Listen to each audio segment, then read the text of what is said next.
हर घर अधिकार रैली कार्यक्रम के तहत सांसद प्रियंका गांधी शुक्रवार को मोतिहारी पहुंची, जहां उन्होंने विशाल जनसभा को संबोधित किया। वहीं एक बार फिर मोतिहारी के मंच पर भाषण देने से पप्पू यादव को दरकिनार किया गया, लेकिन समय रहते प्रियंका गांधी के इशारे पर पप्पू यादव को भाषण देने का मौका मिला। अपने संबोधन में पप्पू यादव ने प्रियंका गांधी और राहुल गांधी की तारीफों के पुल बांध दिए। वहीं कार्यक्रम में प्रियंका गांधी के भाषण के बाद पूर्वी चंपारण जिला कांग्रेस अध्यक्ष शशिभूषण राय उर्फ गप्पू राय के धन्यवाद ज्ञापन और समापन भाषण के बाद कार्यक्रम समाप्त हुआ। इससे पहले अपने संबोधन में प्रियंका गांधी ने प्रधानमंत्री नरेंद्र मोदी और गृह मंत्री अमित शाह को सत्ता का लोभी बताया। उन्होंने कहा कि इन लोगों ने वोट हासिल करने और सत्ता में बने रहने के लिए धर्म और नफरत की राजनीति का इस्तेमाल किया है। महागठबंधन और कांग्रेस देश के संविधान की रक्षा के लिए लड़ रहे हैं। बिहार की जनता पिछले 20 सालों से संघर्ष कर रही है, वह संघर्ष अब खत्म होना चाहिए। इस दौरान प्रियंका गांधी ने पेपर लीक पर भी बोला और कहा कि सरकार के पास इसका कोई समाधान नहीं है। हम आपको पेपर लीक से मुक्ति दिलाना चाहते हैं, हम खाली पदों को भरना चाहते हैं, आपका भविष्य उज्जवल बनाना चाहते हैं। सिर्फ मेरे कहने से यकीन मत कीजिए। उन्होंने कहा कि जहां भी हमारी सरकार होगी यह स्थिति आप देख सकते हैं। हम बहनों को हर महीने 1500 रुपये पेंशन और हर साल 200 रुपये की बढ़ोतरी के साथ जमीन का मालिकाना हक देना चाहते हैं। हम बिहार बनाओ निधि देंगे, हम एमएसपी की गारंटी देंगे। आपको बता दें कि शुक्रवार को ही कांग्रेस के वरिष्ठ नेता और सांसद प्रियंका गांधी वाड्रा ने पटना स्थित कांग्रेस कार्यालय सदाकत आश्रम में 2000 महिलाओं से बातचीत की। इन महिलाओं में मनरेगा मजदूर, जीविका दीदी, आंगनवाड़ी कार्यकर्ता, आशा कार्यकर्ता, वकील और डॉक्टर्स शामिल थी।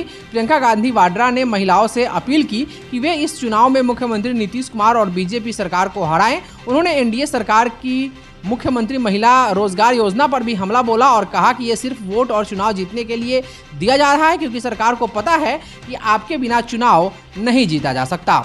इस अवसर पर लोगों की भारी भीड़ उमड़ी और सभी प्रियंका गांधी की एक झलक पाने और उनका भाषण सुनने को उत्सुक दिखे। इस अवसर पर मौजूद कांग्रेस चिकित्सा प्रकोष्ठ के प्रदेश उपाध्यक्ष और मोतिहारी हर्ष हॉस्पिटल के डायरेक्टर डॉक्टर मनीष कुमार सहित अन्य ने क्या कुछ कहा, सुनिए। 1917 के चंपारण आंदोलन के बाद आज जो प्रियंका गांधी 2025 में हम लोग के बीच आ रही हैं, ये एक नई क्रांति और नया सत्याग्रह है और आने वाले विधानसभा में इस सत्याग्रह का असर दिखाई देगा। यहाँ प्रियंका गांधी जी आ रही हैं, उनके हार्दिक अभिनंदन हैं। हम सब पूरा चंपारण वासी हम सब उनके हार्दिक अभिनंदन करते हैं। कहना ये है कि आज जन सैलाब है, लोग परिवर्तन चाहते हैं, बेरोजगारी खत्म है ना, उसके ऊपर नौजवानों का रोजगार नहीं है। यही सब मुद्दा लेकर के आज प्रियंका गांधी जी आ रही हैं और आज यकीनन ये लहर पूरे बिहार को बदलने की बदलाव करेगी बिहार के अंदर, और बिहार के अंदर बदलाव करेगी। और यही बिहार, यही चंपारण सत्याग्रह आंदोलन जब हुआ था, जब गांधी जी आए थे तो देश को अंग्रेजों को भगाए थे। आज यहाँ प्रियंका गांधी जी आ करके आज यहाँ से भाजपा को उखाड़ फेंकने का आज प्रयास होगा और पूरा बिहार से पहले उखड़ेगा और पूरे इंडिया से, आपको भारत से पलायन, भाजपा की पलायन हो जाएगी और लोगों का बेहतर रोजगार का व्यवस्था होगा, मालिक चाहा तो। और ये आज जो है आप देखें, लोग बहुत सारे कहते हैं जवाहरलाल नेहरू साहब क्या किए, वो किए। जिस परिस्थिति में अंग्रेज ने देश को छोड़ के गया था, अगर वैसे बुद्धिजीवी लोग अगर नहीं होते तो आज हम यहाँ नहीं खड़ा होते। याद रखिए, उन लोगों की बहुत बड़ी, गांधी जी, जवाहरलाल नेहरू साहब, पंडित जवाहरलाल नेहरू साहब, मौलाना अब्दुल कलाम साहब, ये बहुत बड़ी शख्सियत थे और इन लोगों ने देश के अंदर सारी इंसानियत को एक साथ जोड़ करके रखा, धर्मपात को जोड़ करके रखा। जब मुसलमान पलायन कर रहे थे, बोले कि कहाँ जा रहे हो, ये देश तुम्हारा है, हम सब मिल करके देश को बेहतर बनाएंगे। और इन लोगों ने आज अगर ये नहीं किए रहते तो यकीनन हम लोग कहीं का नहीं रहते। इसीलिए इस चंपारण के धरती पर आपको प्रियंका गांधी जी का अभिनंदन है, स्वागत है। मोतिहारी के ढाका रोड में भरौलिया स्थित माउंट लिटरा जी स्कूल में गुरुवार को विद्यालय के छात्र छात्राओं के द्वारा पौधारोपण किया गया। कार्यक्रम का शुभारंभ नेत्रिका फाउंडेशन के तत्वाधान में हर्षोल्लास से किया गया। प्राकृतिक संरक्षण, एक पेड़ पिता के नाम कार्यक्रम के तदोपरांत पर्यावरण संरक्षण का संकल्प विद्यार्थियों को दिलवाया गया। कार्यक्रम का शुभारंभ मुख्य अतिथि नेत्रिका फाउंडेशन के अध्यक्ष डॉक्टर कमलेश कुमार ने किया। विद्यार्थियों का मनोबल बढ़ाने के लिए विद्यालय के chairman Sanjay Kumar Gupta, vice chairman Ranjita Gupta, academic director Jayan Prasad, managing director Shubham Kumar Gupta, vice managing director Anchal Gupta, विद्यालय के प्रधानाध्यापक Manoj Kumar Agnihotri, academic coordinator Ranjesh Kumar Tiwari, school operational manager Kumar Abhishek, CBSE coordinator Sagar Sangam, CCA coordinator Kundan Kumar Jha, पुस्तकालय अध्यक्ष सह सांस्कृतिक प्रभारी शत्रुघ्न कुमार ने पौधारोपण किया। विद्यार्थियों ने पर्यावरण से संबंधित पोस्टर, पेड़ लगाओ जीवन बचाओ, हरियाली से खुशहाली लाओ एवं एक वृक्ष 100 जीवन का आधार आओ करे इसका सत्कार प्रस्तुत किया। कार्यक्रम को आगे बढ़ाते हुए आए हुए अतिथियों ने विद्यालय परिषदीय सदस्यों सह बच्चों को पर्यावरण संरक्षण के लिए जागृत सह संकल्पित किया। कार्यक्रम को सीसीए कोऑर्डिनेटर के संरक्षण में प्रतिपादित किया गया। इस मौके पर विद्यालय के प्रधानाध्यापक ने अपने वक्तव्य में कहा कि प्रकृति का संरक्षण एवं संवर्धन हमारा कर्तव्य है और इसे बचाना आने वाली पीढ़ी का अधिकार है। इस उक्ति से उन्होंने सभी बच्चों को जागरूक किया। सेवा पखवाड़ा के तहत विश्व फार्मेसी दिवस व पंडित दीनदयाल उपाध्याय के जयंती के अवसर पर शुक्रवार को शहर के चरखा पार्क के समीप सिकारिया फार्मेसी कॉलेज द्वारा निःशुल्क स्वास्थ्य जांच शिविर का आयोजन किया गया, जिसका उद्घाटन पूर्व केंद्रीय मंत्री सह सांसद राधा मोहन सिंह, युवा भाजपा नेता यमुना सिकारिया, उप महापौर डॉक्टर लालबाबू प्रसाद, पूर्व जिलाध्यक्ष राजेंद्र गुप्ता एवं कॉलेज के प्रिंसिपल प्रीति दुबे ने संयुक्त रूप से दीप प्रज्वलित कर किया। तत्पश्चात पूर्व केंद्रीय मंत्री सह सांसद राधा मोहन सिंह ने स्वास्थ्य परीक्षण करवाया। इस शिविर का उद्देश्य स्थानीय लोगों को निःशुल्क स्वास्थ्य सेवाएं प्रदान करना और उन्हें अपने स्वास्थ्य के प्रति जागरूक करना था। शिविर के माध्यम से स्थानीय लोगों को स्वास्थ्य सेवाओं का लाभ मिला और उन्हें अपने स्वास्थ्य के प्रति जागरूक किया गया। शिविर में आसपास के मोहल्ले के लोगों का स्वास्थ्य परीक्षण किया गया, साथ ही जरूरत की दवाइयां उन्हें निःशुल्क दी गई। इस अवसर पर चिकित्सकों ने नागरिकों का स्वास्थ्य परीक्षण कर उन्हें व्यक्तिगत स्वच्छता, पोषण और फिटनेस से संबंधित उपयोगी सलाह दी। इस अवसर पर पूर्व केंद्रीय मंत्री सह स्थानीय सांसद राधा मोहन सिंह ने क्या कहा, आप खुद सुनिए। बड़ा कैंप का आयोजन किया गया है और ये कैंप सुबह से चल रहा है, जहाँ जो शहर के हमारे माताएं बहनें हैं, नौजवान हैं, सब आ रहे हैं बड़ी संख्या में और सबका इलाज हो रहा है। बल्कि फार्मेसी कॉलेज के 50 ऐसे डॉक्टर इस काम में सुबह से लगे हैं। मैं इस कॉलेज और इसके संचालक को, सिकारिया जी को बहुत बहुत बधाई देता हूँ। वहीं भाजपा नेता यमुना सिकारिया ने क्या कहा, सुनिए। आज पंडित दीनदयाल उपाध्याय जी के जन्म जयंती एवं विश्व फार्मेसी दिवस के अवसर पर मेरे सिकारिया फार्मेसी कॉलेज के द्वारा सेवा पखवाड़ा के रूप में स्वास्थ्य शिविर लगाया गया है, जहां फ्री जांच लोगों की जा रही है। इस शिविर का उद्घाटन आज हमारे परम आदरणीय माननीय सांसद श्री राधा मोहन सिंह जी के द्वारा किया गया। उप महापौर डॉक्टर लालबाबू प्रसाद जी एवं राजेंद्र गुप्ता जी भी यहाँ मौजूद हैं और यह शिविर अभी 1-2 घंटा और चलेगा। एक समय था हमारे 2014 के पहले, जब हमारे बिहार में कुल सिर्फ 5 कॉलेज हुआ करते थे फार्मेसी के, आज यह संख्या 100 के पार हो गई है। यह हमारी सरकार नरेंद्र मोदी जी की नीतियों की देन है। एक समय था सिर्फ 4-5 गो डॉक्टर की दवाइयों की फैक्ट्री हुआ करती थी, लेकिन आज हजारों दवाई की फैक्ट्री हमारे यहाँ हो चुकी है। इसके साथ ही पोस्टल डिपार्टमेंट के द्वारा जो छोटी फैक्ट्री दवाइयाँ का लगती है, पूरे विश्व में उसके माध्यम से कहीं भी दवाइयाँ जा सकती है। यह हमारी मोदी सरकार की देन है। पूर्वी चंपारण के ढाका विधायक पवन जायसवाल के निवास स्थान एमपी निवास फुलवरिया में विधानसभा स्तरीय एनडीए कार्यकर्ता सम्मेलन का आयोजन किया गया। इस सम्मेलन में एनडीए के कई बड़े नेता मौजूद रहे और मंच से विपक्ष पर जमकर हमला बोला। सूबे के मंत्री कृष्णनंदन पासवान ने कहा कि आज बिहार के हर घर, हर गली, हर मोहल्ले में नरेंद्र मोदी और नीतीश कुमार के विकास की चर्चा होती है। उन्होंने राहुल गांधी को पप्पू और तेजस्वी यादव को गप्पू कहते हुए आरोप लगाया कि ये लोग संविधान पर खतरे की बात करके जनता को गुमराह करने का काम कर रहे हैं। कृष्णनंदन पासवान ने तेजस्वी यादव पर तीखा कटाक्ष करते हुए कहा कि तेजस्वी यादव को याद रखना चाहिए कि उनके पिता के शासनकाल में बूथ लूट की घटनाएं आम थी और आज वही लोग वोट चोरी का राग अलाप रहे हैं।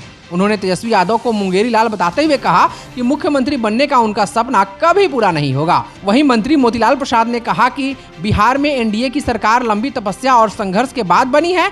इस सरकार ने बिहार को बीमारू राज्य की छवि से बाहर निकालने के लिए लगातार काम किए हैं। उन्होंने कहा कि अगर बिहार को और ज्यादा मजबूत और विकसित बनाना है तो एक बार फिर से नीतीश कुमार की अगुवाई में सरकार बनाना बेहद आवश्यक है। सांसद सुनील कुशवाहा ने कहा कि 2025 के चुनाव में एनडीए का लक्ष्य 225 पार है और इस लक्ष्य को हासिल करने के लिए समाज के हर वर्ग तक विकास की गाथा पहुंचानी होगी। वहीं राज्यसभा सदस्य धर्मशीला गुप्ता ने कहा कि नरेंद्र मोदी और नीतीश कुमार के नेतृत्व में बिहार में विकास की गंगा बह रही है। मातृशक्ति को ध्यान में रखते हुए कई ऐतिहासिक योजनाएं चल रही हैं और महिला सशक्तिकरण की दिशा में नई मिसाल कायम की जा रही है। सम्मेलन को विधायक प्रमोद कुमार, राणा रणधीर सिंह, श्याम बाबू यादव और पवन जायसवाल ने भी संबोधित किया। सभी नेताओं ने कार्यकर्ताओं से आह्वान किया कि आने वाले विधानसभा चुनाव में एनडीए प्रत्याशी की जीत सुनिश्चित करने के लिए अभी से कमर कसकर मैदान में जुट जाएं। सम्मेलन की अध्यक्षता जदयू जिलाध्यक्ष मंजू देवी ने की और संचालन भाजपा के पूर्व जिलाध्यक्ष राजेश तिवारी ने। मौके पर एनडीए के कई वरिष्ठ नेता जिनमें राम पुकार सिन्हा, सुनील सहनी, राजेंद्र गुप्ता, ज्योति गुप्ता, मोहम्मद कमालुद्दीन, रमेश पासवान, चंचल पासवान, कन्हैया ठाकुर, मुन्ना कुमार शाही, दिलीप सराफ, ओम प्रकाश आर्य, राजकुमार सिंह समेत अन्य नेता मौजूद रहे।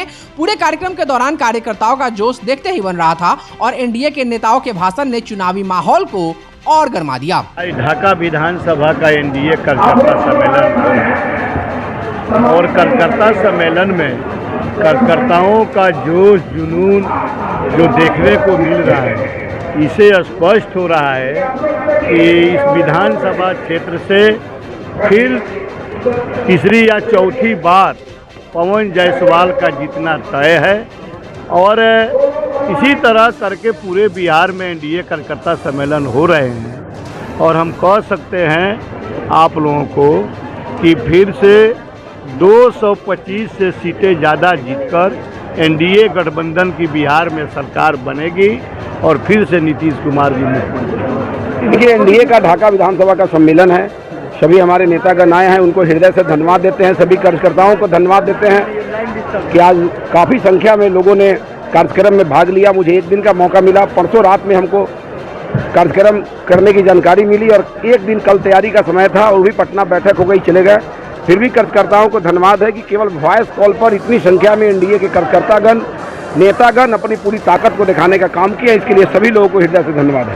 सर, कितना उत्साहित है? हम क्या उत्साहित होंगे, कार्यकर्ता में उत्साह है तो नेता को तो हो ही जाएगा। मन से आपकी उम्मीदवारी का सर, मन से आपकी उम्मीदवारी, मुख्यमंत्री जी ने मन से आपकी उम्मीदवारी का घोषणा कर दिया। देखिए, कोई उम्मीदवार नहीं है अभी। जब तक एनडीए का उम्मीदवार जिसको बनाएगा वही हम सबों का उम्मीदवार होगा। किसी भी विधानसभा में, चाहे ढाका हो चाहे राज्य का कोई भी विधानसभा हो, एनडीए जिसको प्रत्याशी बनाएगा वही सबका प्रत्याशी होगा। अभी के समय में कोई प्रत्याशी नहीं है, कोई विधायक हो, कुछ भी हो, कुछ मतलब नहीं है। वो कार्यकर्ता है और एनडीए जिसको उम्मीदवार बनाएगा वही व्यक्ति एनडीए का उम्मीदवार होगा। सर, कहा है कि यहाँ से पवन जायसवाल का जीत तय है। अरे भाई साहब, टिकट मिलेगा तो जीत तय हो जाएगा। ये तो टिकट मिलने दीजिए ना, हम उम्मीदवारी क्यों जताएंगे? हम ये पार्टी को तय करना है, गठबंधन को तय करना है, इसलिए इस पर कोई चर्चा नहीं। मोतिहारी के बापू सभागार में शिक्षक गौरव सम्मान समिति द्वारा आयोजित कार्यक्रम में 40 उत्कृष्ट कोचिंग शिक्षकों को सम्मानित किया गया। यह समारोह का दूसरा चरण था। पहला चरण 6 सितंबर को संपन्न हुआ था। इस कार्यक्रम में महात्मा गांधी केंद्रीय विश्वविद्यालय के प्रोफेसर डॉक्टर प्रसून दत्त ने मुख्य अतिथि के रूप में कार्यक्रम का उद्घाटन किया। इस अवसर पर सभा को संबोधित करते हुए उन्होंने कहा कि शिक्षक का व्यक्तित्व प्रेरणादायक होना चाहिए। कार्यक्रम में विशिष्ट अतिथियों में श्री कृष्ण सिंह महिला महाविद्यालय के प्राचार्य प्रोफेसर नलिन विलोचन, एमजीसीयूबी के अंग्रेजी विभागाध्यक्ष प्रोफेसर विमलेश कुमार, श्री कृष्ण सिंह महिला महाविद्यालय की हिंदी विभागाध्यक्ष डॉक्टर रोशनी विश्वकर्मा और डॉक्टर कल्पना सिंह उपस्थित थी। समिति के अध्यक्ष डॉक्टर अतुल कुमार और संयोजक अनिल वर्मा ने अतिथियों का स्वागत किया। अभय अनंत, गुलरेज शहजाद और सुदीप कुमार ने अतिथियों को अंगवस्त्र और प्रतीक चिन्ह भेंट किए। कार्यक्रम के दौरान सांस्कृतिक सत्र में नवरात्र के अवसर पर मंजीत प्रकाश ने देवी गीतों की प्रस्तुति दी। प्रतिष्ठा आचार्य, अनामिका मिश्रा, सलोनी तिवारी और अनुप्रिया ने भी अपनी अपनी सुमधुर प्रस्तुति दी। समारोह में शिक्षक के योगदान को सराहा गया और इस पहल को शिक्षकों का मनोबल बढ़ाने वाला बताया गया। जैसा कि आप लोग जानते हैं कि शिक्षक गौरव सम्मान अभी कुछ ही दिन पहले, लगभग एक हफ्ता पहले हम लोगों ने किया था और उस समय हम लोगों ने बताया था आपको कि चरणबद्ध तरीके से हम विभिन्न क्षेत्रों में विभिन्न तरह के कार्यों में संलग्न जो शिक्षक हैं उनका फेज वाइज हम लोग सम्मान करेंगे। ये शिक्षक गौरव सम्मान की एक परंपरा हमने स्थापित की है, जिसमें सबसे पहले तो हम लोगों ने प्राइवेट स्कूल के शिक्षकों का सम्मान किया था। बहुत ही सफल और बहुत ग्रैंड आयोजन था वो। और अभी हम लोगों ने प्राइवेट कोचिंग संस्थान के जो टीचर्स हैं, जो समाज के अभी बच्चों का जो कॉम्पिटिटिव एग्ज़ाम्स या इंटर ग्रेजुएट, इन सभी चीज़ों का जो शिक्षण कर रहे हैं और जो बच्चों को जो टिप्स दे रहे हैं और कैसे प्रतियोगिता में हम लोग सफल होएंगे या अच्छे अंक कैसे आएंगे, इसकी जो व्यवस्था कर रहे हैं। और हम लोग देख रहे हैं कि मोतिहारी में दिन प्रतिदिन बच्चों की प्रतियोगिता परीक्षाओं में सफलता का प्रतिशत बढ़ते जा रहा है। तो ये एक आवश्यकता महसूस हुआ कि प्राइवेट स्कूलों के शिक्षकों का भी एक सम्मान किया जाए। तो ये फेज़ 2 में हम लोगों ने प्राइवेट शिक्षकों का, प्राइवेट कोचिंग संस्थान के शिक्षकों का सम्मान किया है। आज लगभग हमारे लिस्ट में 40 प्राइवेट कोचिंग संस्थान के टीचर्स को आज हमने सम्मानित किया है। नहीं, देखिए, बेसिक अभी जो है रोटी कपड़ा और मकान, ये प्रश्न सरकार ज़्यादा के द्वारा पूरा होता है, लेकिन शिक्षकों का सम्मान करने से जब उनमें एक स्फूर्ति आती है, उनको लगता है कि हमें सम्मान करने का जो लोग श्रेय दे रहे हैं, तो उनकी इच्छा शिक्षा के और उन्नयन में और विकास में ज़्यादा जागृत होगी। तो हम लोगों ने ये सोचा है कि शिक्षा और स्वास्थ्य के क्षेत्र में, चूँकि स्वास्थ्य के क्षेत्र से तो मैं रिलेटेड हूँ ही, मैं डॉक्टर हूँ तो स्वास्थ्य के, लेकिन शिक्षकों के प्रति मेरा एक अलग सम्मान रहता है, क्योंकि शिक्षकों के बदौलत ही कोई भी इंजीनियर, डॉक्टर या प्रोफेसर या वकील या कुछ भी महत्वपूर्ण पदों पर जा रहे हैं। तो शुरुआत हम लोगों ने शिक्षकों के सम्मान के साथ ही किया है, क्योंकि शिक्षक ही सब कुछ के निर्माता हैं। तो हम लोगों ने समाज के निर्माण के लिए, समाज के व्यवस्था में सुधार के लिए हम लोगों ने पहले शिक्षकों का सम्मान कार्यक्रम से इसकी शुरुआत करी है। ये तो हम लोगों ने रखा है शिक्षक गौरव सम्मान। मैं ये मानता हूँ कि समाज के निर्माण में, व्यक्तित्व के निर्माण में, चरित्र के निर्माण में अगर कोई है तो उसकी जड़ में शिक्षक है। मैं भी अगर यहाँ पर खड़ा हूँ, कुछ कर रहा हूँ, कुछ बोल रहा हूँ या कार्यक्रम करा रहा हूँ, तो इसके पीछे भी कहीं ना कहीं कुछ शिक्षक है। तो शिक्षकों का महत्व है और शिक्षक का सम्मानित करना ये हमारी सामाजिक दायित्व भी है और सामाजिक ज़रूरत भी है। तो हम लोगों ने एक प्लान बनाया कि नहीं, यहाँ पे जितने लोग भी शिक्षक हैं, चाहे वो प्राइवेट में हों, चाहे वो गवर्नमेंट में हों और चाहे वो कोचिंग चलाते हैं, चूँकि वो समाज निर्माण में महत्वपूर्ण भूमिका निभाते हैं, इसलिए उन्हें सम्मानित करने की ज़रूरत है। तो इसका एक हम लोगों ने सत्र पूरा किया था, जो हम लोगों ने प्राइवेट स्कूल एसोसिएशन की मदद से किया था। दूसरा कार्यक्रम ये है और इसको हम लोग क्रमवत बढ़ाएंगे और हम लोगों ने प्रण किया है कि तमाम शिक्षक जो शिक्षा की अलग को जगा रहे हैं, समाज निर्माण में अपनी महत्वपूर्ण योगदान दे रहे हैं, उन्हें हम सम्मानित करेंगे इसी मंच पर पूरे शहर के शिक्षकों को। और इसको थोड़ा रोचक बनाने के लिए हम लोगों ने इसमें सांस्कृतिक कार्यक्रम भी रखा है कि थोड़ा आनंद भी आवे और ये सम्मान कार्यक्रम भी हो सके। यही मेरा मुख्य उद्देश्य है। कई तरह के कार्यक्रम आयोजित होते हैं और कार्यक्रम की अलग अलग भूमिकाएं होती हैं, लेकिन मेरा मानना है कि इस तरह के कार्यक्रम होना चाहिए कि समाज की बुनियाद में जिन लोगों का बहुत महत्वपूर्ण स्थान है, खासतौर पर शिक्षकों को कहा जाता है कि हमारी एक पीढ़ी को बनाने का संकल्प लेते हुए जो काम करने वाले शिक्षक हैं, उसमें अलग अलग जो संस्थान है, जैसे प्राइवेट संस्थान के हमने किए, कोचिंग के किए, सरकारी स्कूलों के करने हैं। कुछ तरह की बातें भी आती है, भाई कोचिंग के यानी शिक्षकों का यानी ये सम्मान क्यों, क्योंकि प्राइवेट स्कूल कोचिंग वाले पैसे लेके शिक्षा मैंने प्रदान करते हैं, तो शिक्षा दान और प्रदान दोनों के बीच का मामला है। लेकिन मेरा मानना ये है कि शिक्षा जो है उसका यानी सिंचित करने का भी काम जो ये लोग करते हैं और समय समय पे आप जैसा आप जानते भी हैं कि ऑनलाइन शिक्षा का भी दौर है। बहुत सारे प्राइवेट संस्थान वाले लोग भी फ्री में शिक्षा दे रहे हैं गरीब बच्चों को, और कहीं पर जो है जो निर्धारित दर है उससे आधे पे 25% पे। तो मुझे लगता है इस तरह के कार्यक्रम को करने से एक जागरूकता भी आएगी कि जो पढ़ाने वाले लोग हैं, जो शिक्षण संस्थान है प्राइवेट तौर पे, उनके अंदर ये जागरूकता आएगी कि हम भी समाज की मुख्य धारा में शामिल हों और जो वंचित तबके के बच्चे हैं उनको शिक्षा देने के लिए ये आगे आएंगे।